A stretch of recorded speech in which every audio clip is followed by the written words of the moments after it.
us. Let's bring in right now Hugh Odom. He's a former attorney for AT&T and founder of Here to further Vertical discuss the big Consultants, concerns which surrounding represents the joint five-G ventures rollout. expert Hugh Odom, founder and president of Vertical.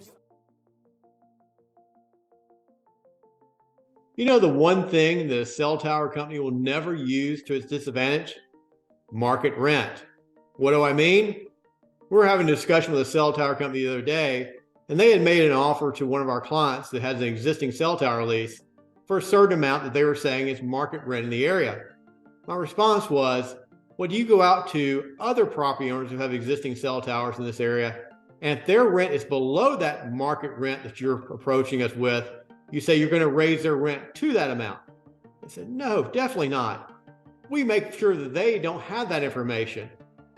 Well, that's why market rent really doesn't matter, because every cell site has its own individual value. Even the cell tower companies don't rely upon market rent when negotiating leases when it's to their disadvantage.